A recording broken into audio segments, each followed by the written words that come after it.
इथं आता next part आपण डिस्कस करणार आहे. सिंपल एपिथेलियल टिश्यू आपण डिस्कस केलाय. आता नेक्स्ट पार्ट आपण इथं डिस्कस करतोय एपिथेलियल टिश्यूचा, that is a compound epithelium. Okay, compound epithelium आपण कशाला बोलतो?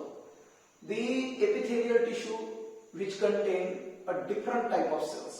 ओके, जे एपिथेलियल टिश्यू मध्ये वेगवेगळ्या टाइपच्या सेल्स तुम्हाला दिसतील. Okay, they are arrange in a layer or not.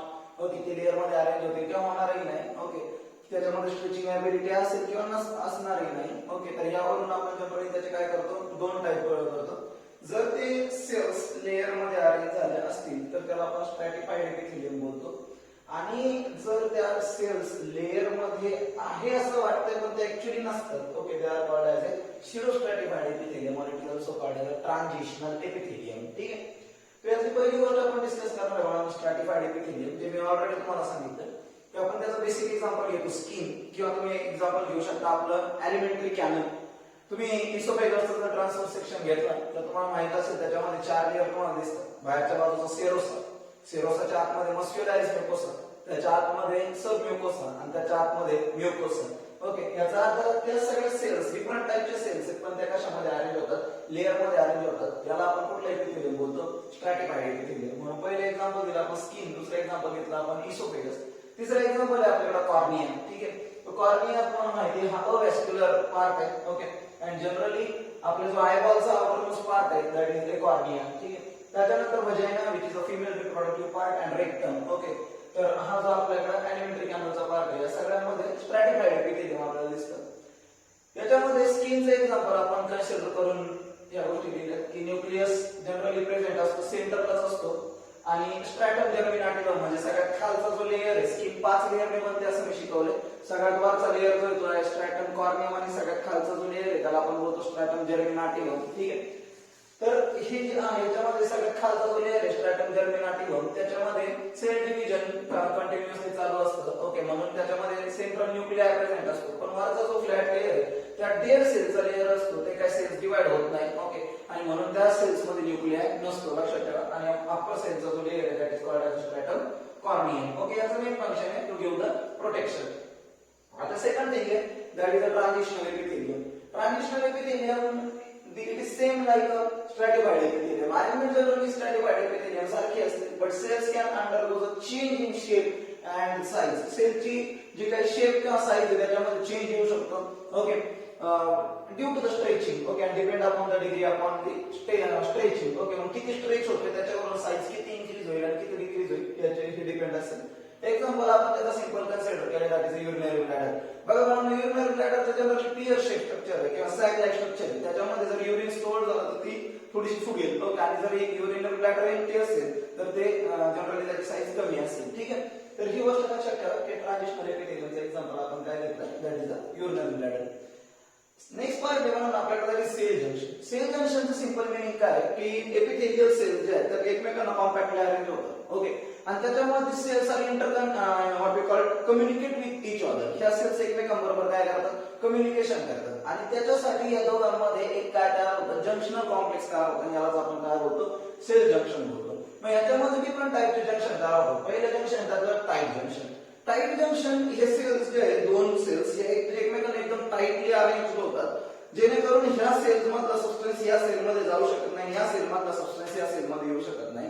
याचा earth it prevent the entry of molecules. Okay, याच्यामधून कुठलाही मॉलिक्युल आतमध्ये एंटर करू शकत नाही. हा, दुसरे काही असे सेल्स असू शकतात एपिथेलियल टिश्यू मध्ये का ज्यांना एका सेल कडून नेबरिंग सेल कडून एखाद्या आयन्सची गरज आहे, तर दोघांमध्ये गॅप जंक्शन बोलतो. ठीक आहे, तर त्या गॅप मधून, त्या टनेल मधून काय होऊ शकते, मॉलिक्युल्सची एंट्री होऊ शकते. That is called gap junction.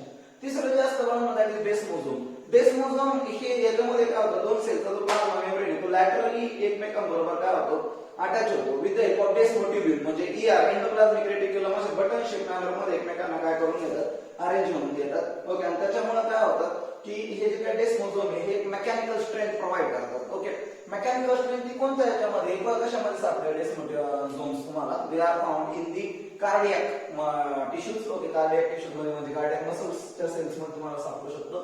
There is a meninges, जे काय आपले मेनिंजेस आहेत. ओके, म्हणजे आपलं जे काही ब्रेन आहे आणि स्पायनल कॉर्ड आहे त्याला कव्हर करणारा जो कनेक्टिव्ह टिश्यू मेम्ब्रेन आहे त्याला आपण मेनिंजेस बोलतो. तुम्हाला माहित असेल ते 3 मेनिंजेस आउटर ड्युरा मॅटर, मिडलचा अरेक्नॉइड मॅटर आणि आतला पिया मॅटर. ठीक आहे, तर त्याच्यामध्ये तुम्हाला सापडेल. त्याच्यानंतर हेमिडेस्मोझोम पण असतात. हेमिडेस्मोझोम काय असतात की समजा हा बेसमेंट मेम्ब्रेन आणि याच्यावरती या सेल्स अशा रेस्ट करतात, तर ह्या ज्या काही सेल्स आहे आणि हा जो काही बेसमेंट मेम्ब्रेन यांच्यामध्ये सुद्धा एक काय तयार होतं, सेल जंक्शन तयार होतं. त्याला आपण काय बोलतो, that is a hemidesmosome which plays a very important role in maintaining the homeostasis, जे होमिओस्टॅसिस मेंटेन करण्यामध्ये मदत करतं. तर अशा पद्धतीने हे सगळे पार्ट काय होते आपल्याकडे. आणखी एक गोष्ट that is adherent junction. Okay, adherent junction सुद्धा बाळांनो हे सेल सिग्नलिंग पाथवे मध्ये रोल प्ले करतात. ओके, म्हणजे जसं ट्रान्सक्रिप्शन, ट्रान्सलेशन हे जे काही पाथवेज आहे याच्यामध्ये अधेरंट जंक्शन सगळ्यात महत्त्वाचा रोल प्ले करतात. ठीक आहे, तर अशा पद्धतीने हा पहिला टिश्यू होता आपला एनिमल टिश्यूच्या under, that is the epithelial tissue. ठीक आहे, ओके स्टुडंट्स. सो बघा आता नेक्स्ट पार्ट आपण स्टार्ट करतोय आज, that is the connective tissue. Previous lecture मध्ये आपण डिस्कस केलंय that is about the epithelial tissue. आता आपण जो टिश्यू स्टार्ट करतोय तो आहे कनेक्टिव्ह टिश्यू. कनेक्टिव्ह टिश्यू जो आहे बाळांनो, it is a widely spread tissue in our body. आपल्या बॉडीमध्ये सगळ्यात जास्त स्प्रेड झालेला जर कोणता टिश्यू असेल तर तो कनेक्टिव्ह टिश्यू आहे. It binds, support the different kind of organs. Okay, म्हणजे हे जनरली बाइंडिंग मध्ये मदत करतं. फॉर एक्झाम्पल तुम्ही लिगामेंट सारखं स्ट्रक्चर घ्या, तर लिगामेंट जे हे हा एक बोन आहे आणि हा एक बोन आहे, तर दोन बोन जिथे एकमेकांना कनेक्ट होतात त्या जॉईंट, तर या जॉईंट मध्ये पार्टिसिपेट होणाऱ्या दोन बोनला कनेक्ट करण्याचं काम कोण करतं, लिगामेंट करतं. म्हणून it binds, support. Okay, bones सुद्धा एका टाइपचे काय सपोर्टिंग कनेक्टिव्ह टिश्यू, म्हणजे support they and provide the strength to the body tissue, all the body टिश्यूजला अँड दी ऑर्गन्सला. फॉर एक्झाम्पल कसं, फॉर एक्झाम्पल बघा बोन. ओके, आणि बोन्स वरती मसल्स लँड करतात. ओके, पण मसल्स बोन्सला अटॅच होतात by means of what we call it as a tendons. Okay, तर हे लक्षात ठेवा. अशा पद्धतीने हे काय बाइंड करतं, सपोर्ट करतं आणि बाकीच्या टिश्यूजला आणि ऑर्गन्सला पण काय प्रोव्हाइड करतं, मेकॅनिकल स्ट्रेंथ प्रोव्हाइड करतं. सगळ्यात महत्त्वाची गोष्ट, it contain a different type of cells. याच्यामध्ये वेगवेगळ्या टाइपच्या सेल्स येतात, as well as they are consist of the fibers आणि काही धाग्यासारखे स्ट्रक्चर्स येतात. Okay, these fibers are made up of by different kind of proteins. हे वेगवेगळ्या टाइपचे प्रोटीनने बनतात. फॉर एक्झाम्पल तुम्ही कन्सिडर करा जे काही tendons are made up of by white fibres. White fibres जे बाळांनो, it is made up of by collagen protein. ते कोलॅजन प्रोटीनने बनतात. आणि येलो कलरचे जे फायबर्स आहेत, they are made up of by elastin protein. Okay, ते इलास्टिन प्रोटीनने बनतात. मग हे जे फायबर्स आहेत, मग कोलॅजन प्रोटीनने जे फायबर बनेल, व्हाईट फायबर ते रिजिडिटी प्रोव्हाइड करतात, म्हणजे मेकॅनिकल स्ट्रेंथ प्रोव्हाइड करतात. आणि जे काही आपल्याकडं व्हॉट वी कॉल एज इलास्टिनने बनलेले जे काही फायबर्स आहेत, दे प्रोव्हाइड द फ्लेक्झिबिलिटी. ते फ्लेक्झिबिलिटी प्रोव्हाइड करतात. ठीक आहे, त्यानंतर सगळ्यात महत्त्वाची गोष्ट आहे, इट इज हायली व्हॅस्क्युलर. हा जो काही टिश्यू आहे हा हायली व्हॅस्क्युलर आहे, म्हणजे याला ब्लड सप्लाय जास्त असतो, एक्सेप्ट कार्टिलेज. ओके, एक्सेप्शन केस आपण कन्सिडर करतो कार्टिलेजची. त्यानंतर it is classified on the basis of matrix. Okay, याचं क्लासिफिकेशन बेसिकली मॅट्रिक्स वरती चालतं. म्हणजे जे काही मॅट्रिक्स आहे याच्यामध्ये, ओके, आणि याच्यामध्ये जे काही सेल्स वगैरे अरेंज झाले ते कशा पद्धतीने अरेंज झालेले, लूजली अरेंज झालेत किंवा कॉम्पॅक्टली अरेंज झालेत. ओके, तर त्यानुसार मग पहिले त्याच्यात कनेक्टिव्ह टिश्यू प्रॉपर. ओके, त्याचे दोन पार्ट आहे, एक लूज कनेक्टिव्ह टिश्यू आणि एक dense connective tissue. Okay, loose connective टिश्यूचे दोन एक्झाम्पल आहे आपल्याकडे, एक ॲरिओलर कनेक्टिव्ह टिश्यू आणि एक adipose connective tissue. Areolar connective tissue white fibre आणि येलो कलरच्या फायबरने बनेल, आणि ॲडिपोज कनेक्टिव्ह टिश्यू हे फॅट स्टोरेजिंग टिश्यूज असतात. डेन्स कनेक्टिव्ह टिश्यू मध्ये तुम्ही टेंडॉन्स कन्सिडर करा आणि लिगामेंट कन्सिडर करा. ओके, ते डेन्स कनेक्टिव्ह टिश्यू मध्ये येतात. सपोर्टिंग कनेक्टिव्ह टिश्यू मध्ये बोन्स आणि कार्टिलेज येतं. बोन्स तुम्हाला माहिती आहे, जनरली बोन्स जे आहेत ते दोन टाइपचे बोन असतात, एक स्पॉन्जी बोन आणि एक कॉम्पॅक्ट बोन. ओके, आणि depending upon the presence and absence of bone marrow. ठीक आहे, त्यानंतरचं टाइप येतं that is a cartilage. Okay, कार्टिलेजचे परत टाइप पडतात. फायब्रो कार्टिलेज जे सगळ्यात रिजिड कार्टिलेज आहे, हायलिन कार्टिलेज थोडीशी फ्लेक्झिबिलिटी प्रोव्हाइड करतात, कॅल्सिफाईड कार्टिलेज जे काही ओल्ड एज कंडिशन आहे त्याच्यामध्ये तुम्हाला जनरली पाहायला मिळतं. ओके, तर अशा टाइप मध्ये इलास्टिक कार्टिलेज. ओके, तर हे डिफरंट टाइपचे कार्टिलेज असतात. आणि फ्लुइड कनेक्टिव्ह टिश्यू हे सर्क्युलेशन चॅप्टर मध्ये तुम्ही ऑलरेडी शिकलेला ब्लड आणि लिम्फ. ओके, तर आता आपण पहिला पार्ट इथं स्टार्ट करणार आहे, that is a connective tissue proper. Okay, आणि त्याच्यानंतर आपण आज हा दोन पॉईंट डिस्कस करणार आहे, एक लूज कनेक्टिव्ह टिश्यू आणि एक डेन्स कनेक्टिव्ह टिश्यू. ठीक आहे, ओके स्टुडंट्स. तर बघा आता जो पार्ट आपण स्टार्ट करणार आहे, which is the first type of the connective tissue, that is connective tissue proper. Okay, connective tissue proper मध्ये आपण ही गोष्ट डिस्कस करणार आहे. There are generally two types. Okay, त्याच्यामध्ये काही लूज कनेक्टिव्ह टिश्यू आहे आणि काही डेन्स कनेक्टिव्ह टिश्यू आहे. बघा म्हणून लूज कनेक्टिव्ह टिश्यू हे यांच्यामध्ये जे काही मॅट्रिक्स असतं ओके ते matrix semi solid jelly like viscous असतं आणि जेलेटिनने बनलेलं असतं ओके. आणि ह्याच्यातले जे काही सेल्स किंवा थ्रेड्स जे काही फायबर्स असतात ते लूजली अरेंज झालेले असतात म्हणून आपण त्याला लूज कनेक्टिव्ह टिश्यूज मध्ये घेतो. याचे दोन टाइप आहेत, ॲरिओलार कनेक्टिव्ह टिश्यू आणि adipose connective tissue. Areolar connective tissue basically आपल्या स्किनच्या खाली सापडतात, बिलो द स्किन. दुसरी गोष्ट it is found between the muscles and bones. आपले जे मसल्स आहेत आणि त्या बोन्स आहेत यांच्या कनेक्शन्स मध्ये पण सापडतात. अँड सम ब्लड वेसल्स आणि ब्लड वेसल्सच्या सराउंडिंग मध्ये सुद्धा सापडतात. जनरली याच्यामध्ये दोन टाइपचे फायबर्स अँड चार टाइपचे सेल्स बिलॉंग करतात. There are 2 type of fibres and 4 type of cells. 2 type of fibers, that is white fiber and yellow colored fiber. White fiber is made up of by collagen and yellow colored fiber is made up of by elastin protein.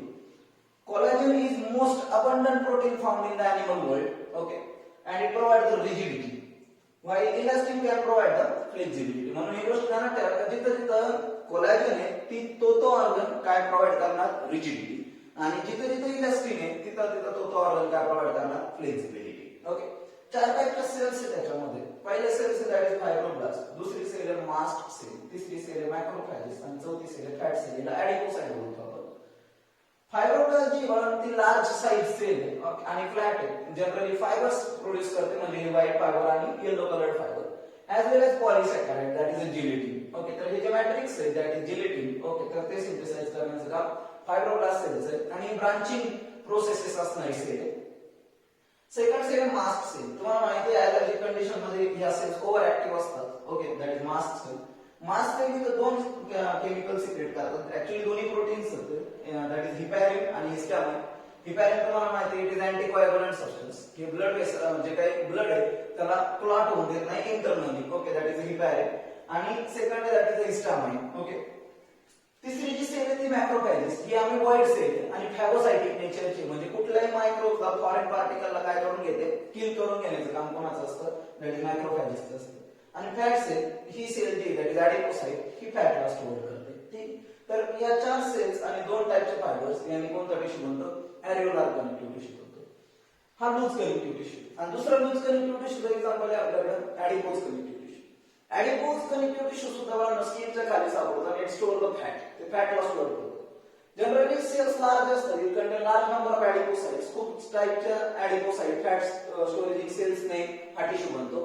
Rounded cells असतात, पॉलिगोनल असतात and generally nuclear peripheral असतो, eccentric असतो, म्हणजे centre सोडून बाजूला असतो कारण ती सेंटरची जागा फॅट ड्रॉपलेटने घेतलेली असते. ओके.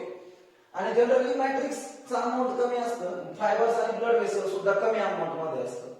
जनरली ॲडिपोज कनेक्टिव्ह टिश्यू त्याचे 2 टाइप असतात. एक व्हाईट कलरचा ॲडिपोज टिश्यू असतो आणि ब्राऊन कलरचा ॲडिपोज टिश्यू असतो. म्हणजे व्हाईट कलर फॅट असते आणि ब्राऊन कलर फॅट असते. व्हाईट कलर ॲडिपोज टिश्यू जो असतो तो एडल्ट मध्ये सापडतो आणि it contain large number of blood vessel. तिथं ब्लड वेसलचा नंबर कमी म्हणून जनरली तो व्हाईट ऑब्झर्व होतो. ओके. आणि ब्राऊन कलर जो ॲडिपोज टिश्यू आहे ओके तो जनरली कशामध्ये, फिटस मध्ये सापडतो कारण ब्लड वेसलचा नंबर जास्त असतो. आणि फॅट आपल्या बॉडीमध्ये गरजेची आहे. ओके. कारण फॅट जनरली रिझर्व फूड सारखं काम करते. ओके. सगळ्यात हायएस्ट एनर्जी फॅट प्रोव्हाइड करते. दुसरी गोष्ट बॉडीला कुठेतरी शॉक ऍब्सॉर्बरचं काम कोण करते, फॅट करते. त्याच्यानंतर तिथे कोलेस्टेरॉल आहे. Cholesterol is a precursor for vitamin D. Okay. ते व्हिटॅमिन डी चं प्रिकर्सर आहे म्हणून कोलेस्टेरॉल आपल्या बॉडीमध्ये काही प्रमाणामध्ये गुड कोलेस्टेरॉल असणं गरजेचं आहे. आणि त्याच्यानंतर जे काही फॅट आहे ओके ते इन्सुलेशनचं काम करते. ओके. अशा पद्धतीने हा पहिला टिश्यू होता आपल्याकडे लूज कनेक्टिव्ह टिश्यूच्या under, that is areolar connective tissue आणि ॲडिपोज कनेक्टिव्ह टिश्यू. ठीक आहे. आता आपण स्टार्ट करणार आहे that is a dense connective tissue. Dense connective tissue मध्ये जे काही मॅट्रिक्स आहे आणि जे काही फायबर्स वगैरे ते एकदम कसे अरेंज झालेले, कॉम्पॅक्टली अरेंज झालेले. त्याचे 2 टाइप आहे, म्हणजे 2 एक्झाम्पल आपण शिकणार आहे. एक टेंडॉन्स आहे आणि एक लिगामेंट आहे. टेंडॉन काय बघा, tendon thread like parallelly arrange झालेले. ओके. म्हणजे रेग्युलर आहे. ओके. Regular connective tissue. तर ह्या थ्रेड लाईक अरेंज झालेले काय असतात, what we called as fibres असतात, जे आपले मसल्स ओके आणि बोन्स ह्या दोघांना कनेक्ट करण्याचं काम करतात. ओके. आणि टेंडॉन कोलॅजन फायबर म्हणजे व्हाईट फायबरनेच बनलेले असतात म्हणून रिजिडिटी प्रोव्हाइड करतात. ओके. तसं लिगामेंट जे लिगामेंट दोन बोन्सला काय करतात, कनेक्ट करण्याचं काम करतात आणि जनरली इलास्टिन प्रोटीनने बनलेले असतात म्हणून फ्लेक्सिबिलिटी प्रोव्हाइड करतात. ओके, अँड लिगामेंटचं मेन काम आहे it avoid the dislocation of the bones at the joint. Okay, at joint position मध्ये जे काही बोन्सला ते कनेक्ट करतायत त्या बोन्स डिसलोकेशन अवॉइड करण्याचं काम कोणाचं असतं, लिगामेंटचं असतं. ओके, तर अशा पद्धतीने हे दोन टाईपचे टिश्यू होते आपल्याकडे, एक लूज कनेक्टिव्ह टिश्यू आणि एक dense connective tissue. Dense connective टिश्यूचे दोन टाईप आहे, रेग्युलर आणि इरेग्युलर. रेग्युलर कनेक्टिव्ह टिश्यू मध्ये पॅरलल अरेंजमेंट असते फायबर्सची. त्याचं एक्झाम्पल लक्षात ठेवायचं वळांना टेंडॉन आणि लिगामेंट. टेंडॉन मध्ये जास्त करून व्हाईट फायबर जास्त असतात आणि लिगामेंट मध्ये जास्त करून येलो कलर फायबर जास्त असतात. ओके, टेंडॉन मसल्स आणि बोन्सच्या अरेंजमेंट मध्ये मदत करतं, मसल्स अटॅच करतं बोन्सला आणि लिगामेंट जे ते दोन बोन्सला ऍट द जॉइंट कनेक्ट करण्याचं काम करतं. ठीक आहे, आणि इरेग्युलर जे काही डेन्स कनेक्टिव्ह टिश्यू आहे, they are found in the dermis of skin. Okay, ते स्किनच्या डर्मिस मध्ये सापडतात. ठीक आहे, तर इथं आपण हा पहिला पार्ट कंप्लीट केला, that is a connective tissue proper.